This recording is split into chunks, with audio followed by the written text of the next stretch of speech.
Hello everybody, welcome back. My name is Winback, and on today's episode we're going to be playing Sir Slugs again. We're on the second leg of our journey in this build guide video. Apologies about the last video not having any voice to it. I have got that fixed though, so go back and watch that one because it should be edited correctly and re-uploaded with all 100 of those videos. Videos, V-word, and you know, they're gone. Everything's gone, but it's fine. I fucked up, so apologies for that, but lock and load. Strap yourselves in. We're here today, and we're level 42. I actually found the slugger, so now we've got the weapon that we need to make this build just absolutely perfect. And we could talk about it a little bit. So, strap in, prepare to have your pickles tickled, your Pringles jingled, and your pastrami's sesami'd, because we have got quite an average amount to talk about. Now, starting off with the gear, because that's really where we're at when it comes to normal and playing anything below level 70, I think. Gear's pretty easy, but the important ones are going to be the slugger. Obviously, if you can find that, it's wicked good. It's only a level 20 item, so it is just accessible for everybody. The Codex of Reckoning is your next big one. That one is going to give you +1 into all soldier skills, as well as require a decent chunk of spirit. So remember to put a couple points into spirit as you are leveling up. Can I reach? I can't reach that. Bummer. Put a couple points into spirit as you're leveling up so you can actually equip the book itself, because that is also going to be giving you attack speed as well as a huge amount of physical damage, which is one of the 4 big damage types we've got on this class, and that's super important. So Codex of Reckoning and the slugger, those are your big 2 at the moment. Astral leg wraps we're also using because those are giving us a couple points into cadence. Not really a whole lot of other stuff going on stat wise, but that's okay. It's not a huge deal. Having points into cadence is really important early on in the game, because we want the ability to do as much damage as possible. Right now I think we're sitting on about, what, 26 points? Yes, that is correct. So with 26 points, we're doing pretty intense amounts of damage. So any gear that puts more points in our pocket up to the maximum amount is going to be totally worth it. Speaking of which, the Devil's Cord belt is up next. That is giving points into all skill, 1 point into all skills and soldier, which is really good, and this belt is craftable. So all you got to do is get the blueprint. I believe it is a Rowari blueprint, or oh god, what are they called? Roamers, not roamers. Just hit the button. Rovers, that's it. I was close. I only missed it by a couple letters. Whoa. Oh dear God. I'm coughing the soul right out of my body. My apologies. Holy shit. I don't know why that happened all of a sudden, but whatever. So what's next on the gear board? We've got the Devil's Cord. Not only is giving you +1 to all of your soldier skills, but it's giving you percentage offensive ability, and it's giving us a couple of the necessary damage types as well. So this build uses physical, uses internal trauma, piercing, and bleeding. All 4 of those damage types are pretty easy to come by, if we're being honest, and that belt is definitely good at filling out those types themselves.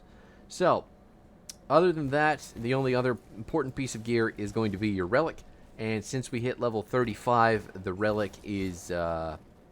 since we passed level 45, the Relic is Vendetta. Vendetta is unfortunately giving points into Inquisitor, so that's not hugely helpful, and the stats aren't hugely helpful on this thing either. But The main reason we've got it, you may have noticed it already, is the ability that comes with it. It is called, oh, what is it? Cleansing Blade. So it's going to throw out a blade that's basically a boomerang. It's going to fling out and then travel backwards. It's going to do a bunch of piercing damage on the way out and the way back. So it is actually really, really strong AoE, and it synergizes super well with a lot of our other abilities. The piercing damage from the Relic isn't bad. I mean, we'll take any little bit that we can get, but ultimately it's kind of negligible in the comparison to the ability coming from the Relic. Now, with all that being said, we could just talk about all the other component abilities and gear abilities that we've got, because our baseline abilities for this class are a little bit small. We've only got 2 really big ones, but as it stands, Cleansing Blade, the Knife Boomerang, really, really, really good. I would definitely not sleep on that one, at least until we've got our mythical or our transcendent Relic picked out. Silver Spread is the next one, and Silver Spread is a button that you're going to get from the Silver Core Bolts. Silver Core Bolts are actually really, really big in terms of damage, because you get this ability. And I know they're not silver, they're more like green, and they fly very, very slowly. So you basically got snot darts, but they deal an insane amount of damage. They're actually doing extra damage to chaotic enemies too. So like that shit will hurt if you are in shotgun range for the snotty green daggers. So Silver Core Bolts is also giving you some piercing damage to the rest of stuff. So it is actually just really the best kind of ammo that we can have, and we're probably just going to have it equipped on this class forever. It is that good. And let's see, you can kind of see how it works here. Let me just walk up. I took a pretty big chunk of health from him. Considering he's a boss, I mean, that shit hurts. Just decimating the man. But after that, let's see, what else is there? So Silver Spread, really strong. Empowered Impaling Weapons is actually going to beef up your main damage types in piercing, and let's see, what else does it do? Oh no, it's just piercing damage, and it's an aura that you can have on. You can see it right here, but it also gives you flat piercing damage. So it's going to buff the piercing damage, give you the flat piercing damage, and be overall just very helpful at all points in the game. And we've got it equipped to our Codex of Reckoning, so it's not taking up an important slot on our weapon itself, at least for the time being. Go ahead, blow up the barricade. Nice. Everything going smoothly. This build is actually doing an extreme amount of damage. I was not really prepared for the amount of damage that it was doing, just right out of the gate. It's pretty gross. I know it's just normal, and that is, its own thing, but whew, feels good. Feels good to just disintegrate enemies when they get hit by random projectiles. Now, Fanaticism is the next gear ability that we have. It's actually the last gear ability that we have, but it is going to give you big offensive ability, and it is going to give you attack speed. So you have a 30% chance when you get hit to activate that bad boy, and it is going to make you shoot really fast, which means that you're going to activate cadence a lot. So the faster that you can shoot, the more cadence procs you're going to get out, and that is extremely important because that's what the build is about. Speaking of cadence, this is the premier skill for this build. Let's save Anasteria real quick. Captain Reeve wants you dead. I don't care. He said you led to... Why should I trust you? Yes, I will defy Reeve. I just want the easy XP. And, you know what? I don't really want to go get into another quest line real quick. Everything is not farmed up in the reputation level there, so we'll do that later. But Cadence, being the premier soldier skill, doing all that burst damage, and we've actually taken Fighting Form for it as well. So Fighting Form is the first modifier, and that turns the Cadence shot, every third shot, into a huge line AoE damage projectile. So you can see when they group up in a line, we just shoot directly through all of them. All those dudes in the back died behind the Flesh Hulk because they just got nailed with the third bullet. Not to mention that the Blade Boomerang is just going to rocket out in the same direction. I think it's got a 15% chance to go off with whatever attack that's happening. So it's pretty solid in the same line. And we've got other abilities too that are traveling in that same path on an AoE, piercing through people. So basically right now, Cadence is at level 26. That means that it is dealing 500% main hand weapon damage, tacking on another almost 3,000 physical damage. So we're basically, every third shot we're hitting someone for about 8,000 damage, depending on their armor, their health, all that stuff. But it's crazy strong, and considering that that goes through people, Fighting Form is actually going to make it so that the bullets that pass through are dealing bleeding damage as well. So the big bleeders, because we've got Fighting Form maxed out, we've got that third bullet has a 100% chance to pass through, and that's really important. Making sure that the AoE is actually usable on Cadence is, well, I'm sure I've said it enough, but it's the entire point of this build, and if it can't hit multiple people, it's not doing its job very well. Now, the Deadly Momentum, we haven't actually built up to that modifier yet.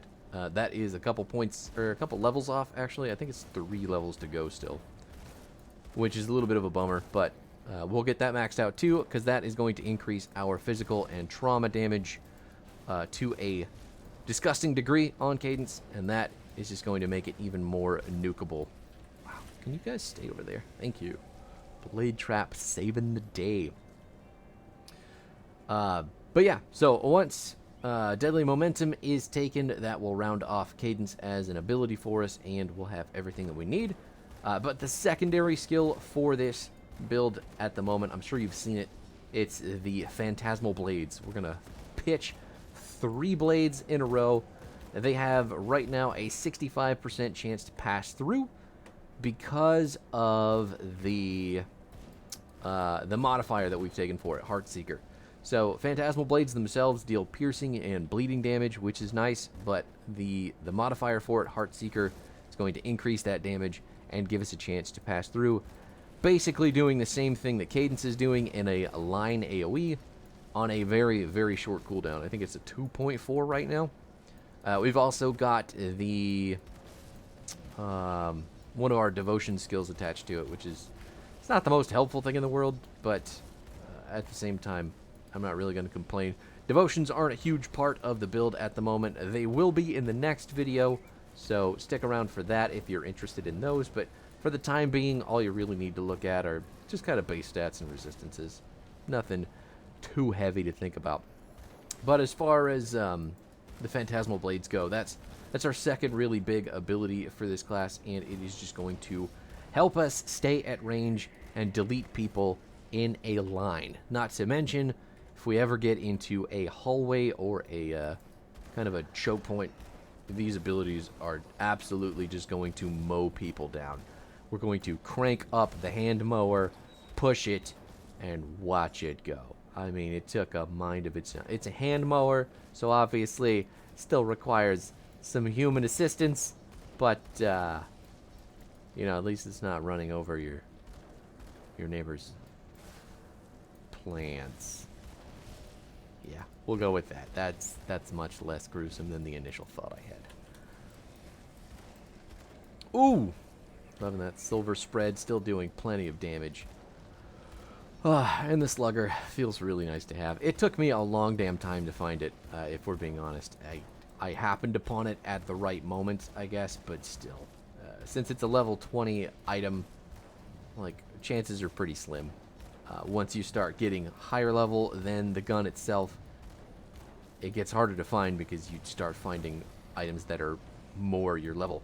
And the empowered slugger doesn't come online until level 58, so I'm pretty far away from that still. I don't want to wait that long before I've got the whole purpose of this build in my hands, even though we're throwing a lot of knives. It is a Nightblade and a soldier, the Blade Master. Yeah. I don't know if I made the joke in the last video, but you know what? It's a Blade Master who's using a gun and literally no melee weapons. I find the irony quite palpable. But that's what we do here. We play all the classes until we're out, and then we'll start making some other ones. And if, I think I've done all the soldier and, no, all of the soldier for sure with this build. This build caps it off. The Blade Master is the final option. Oh my god, I threw the knives into the corner of that wagon. Wow. But Phantasmal Blades out of the way. The rest of the points for this build are just kind of all over the place. So we'll start with the Nightblade tree because it has basically nothing but one skill point into all of the abilities that we're using. We have got the Veil of Shadow, 1 point in there. The aura is helpful. Eventually, we will maybe pick up more into there. I'm actually not sure if it's super helpful because we're a ranged build, and I don't know if the AoE on that passive reaches far enough for it to be useful with a ranged build. So, I mean, there's always the chance the stuff gets close. It's obviously going to get closer as the game progresses into the higher difficulties, but I don't know. Veil of Shadow, currently only 1 point. We'll leave it at that. I think it's just fine where it is. And then there is Phantasmal Armor. Phantasmal Armor is obviously a defensive ability, but still only 1 point in there. Not the most useful thing in the world at the moment, but again, will be as the game progresses. There is also... Ooh, I just had it. It was on the tip of my tongue. Pneumatic Burst. I'm literally looking right at it. It's our heal button. We don't have it doing a huge heal right now, so it's not a big deal. Also giving some defensive stats, but later on it'll be a panic button for us, and it'll be really helpful for kiting enemies and dodging some abilities coming at us from the same ranged space that we've got to maintain. Oh my god, I love it. The corridors are just like, it's right there. We could just shoot down it forever until everybody's dead, and they just walk directly at us. Now, Dual Blades is the other skill that we have points into. It's actually got 10, so I lied just a second ago. But Dual Blades gives you a lot of flat piercing and buffs to your piercing damage. So it made sense to take it, even though we are not using blades or 2 of them. Not even a singular blade at that, if you can believe it. As the blade, I'm going to let the joke die now. I think I've made my point, but Dual Blades gives you the piercing damage. We're a piercing damage build. Well, at least a quarter of a piercing damage build, so it's worth it. Totally what you want. I cannot believe I missed a man who was point blank in my face with a fan of knives. Alright, sir. I need you to die now. There we go. The fact that those silver bolts travel so slowly is like... I wish they moved as fast as at least as fast as the knives, but you know what? I can't complain. They're doing an absolutely astronomical amount of damage, so I'll shut my mouth about the silver core bolts. What else have we got hiding out in the Nightblade tree? Obviously, the Blade Trap, the only other ability sitting on my hotbar that isn't the Pneumatic Burst that I could just look directly at and tell you. Blade Trap is really, really good, but honestly right now, since we don't have any need for it to do damage, all we really need for it to do is hold people in place while we kite them. It's really, really good for that. So the single point in early on is all you need. Literally nothing else to it. Oh, there's a lot of just random damage that's going to hit me for free. Time to die. We are not as tanky as I am used to because we're playing this ranged build, so it's taking a little bit of getting used to, but, you know, walking back and forth, shooting stuff. Shooting and scooting, it's pretty fun. I like it. I can only imagine that once I get to Ultimate, I'm going to explode, but, you know, I'm here for the fun stuff. Gotta throw some knives, gotta throw some trappy knives. And watch as they all file in one at a time, dying with everybody behind them shortly thereafter. Now, the soldier tree, the more important of the two trees, is going to have more points into more abilities because they are more important, and they feed directly into the bigger damage types for our build here. So, the first two big ones that we've got are passive abilities that activate off of our weapon attacks, and that is Markovian's Advantage and Zulhan's Technique. Both of those abilities have a percent chance to activate off of your autos, and considering that Cadence takes a couple autos to actually activate, we want to have the autos in between being able to do some damage as well. So there is a good chance, there's about 50% chance between the two of them that we'll get some additional burst damage on these kind of flat, boring autos in between the Cadence. So they don't do... you know what? I actually haven't paid a whole lot of attention to what they do. Oh, good. So Zohan's does hit multiple people, and Markovian's actually is just more of a single target burst ability. So either way, if either one of those hits, it's going to be pretty freaking helpful building up to Cadence. Then we also have Menhir's Will. Not a whole lot of points into it. I think we got mostly gear points in it right now, and it is just a passive panic option if we ever drop below a certain threshold of health. But the way things have been going with this playthrough so far, it's not a big deal. And since we skip Veteran altogether because it's a waste of time, it will likely come online once we get into Elite, at least in a bigger way. Let's see, what else is there? I believe Decorated Soldier was the next one. Let me clear these bad boys real quick. Decorated Soldier, just increasing your damage, giving you elemental resistance and slow resistance, I believe it is. And obviously any resistance that you can get baseline from your kit is really good, especially on a passive ability that you don't have to activate because it's just there, ready, and waiting. There is also... what else do we have? Shrine Restored. Field Command and Squad Tactics are the next ones. That's the passive that I activated with the little arrows around me. You can see it going on. Why is Veil of Shadow off? I wonder how that happened. Maybe I just didn't push the button. Maybe I'm not paying attention because I'm talking to myself. But Squad Tactics and Field Command are going to increase... Well, Field Command increases your offensive and defensive ability. So it is just really strong for a toggled ability. I think it is... What else does it do on its own? Increases armor. Increases armor. And then the Squad Tactics modifier for it is going to increase your attack speed, your casting speed, and then something else that I'm not super worried about. The attack speed is the big one because I need to be able to shoot fast, shoot and scoot, while using this build, because we're basically built completely around our auto attacks. Man, Silver Core bolts are absolutely shredding.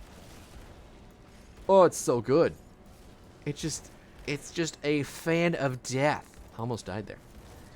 Fucking Harbinger's doing all that fucking damage, and I don't even realize it. Oh, did it take me long enough? Thank you. I don't need all your judgment. How many items? Not too much.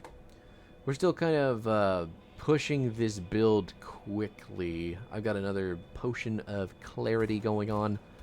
Mainly because I don't want to wait 100 years to use the gear that I get after killing the Logorian. I'd like to hit level 50 relatively quick and start using that legendary stuff, but that is a little bit further away still. And the video is getting a little bit long, but basically the last things to worry about here are your devotions. And like I said earlier in the video, you don't need to worry about those a whole lot. Just know that we're building towards Azraka of the Shifting Sands, and she requires points into purple, blue, and yellow. And then once we have that completed, she'll be giving us a, it's not really a pet, it's a projectile that, like, runs around for a little while and does damage, but it's piercing damage, and she's really, really helpful for our damage types. But as of right now, I have got Harpy, Assassin, we're working on Bull, and there was one more, I think. Lion. Lion is the other one. Lion because it's only got 3 points required to get some really easy big boy stats out of it. And then it does take quite a few points from each of the devotion paths to get over to Azraka. So not a huge deal, but it's probably going to be next video that we dive into those with any real intent. So that is it for this video, though, guys. I have obviously got to work on the formatting a little bit, because talking about what we're working on and then playing over the top with the whole minimal editing style, I don't know. You let me know how you think this should go. And also, like, I forgot to do the liking and the commenting and the subscribing, early on. So that's my bad, YouTube. I apologize. I'm still bent over waiting for you to show my video to people. But, do the deal if you feel like it. I'm not here to beg. But, I also am. So, I'll see you in the next one, everybody. Peace out.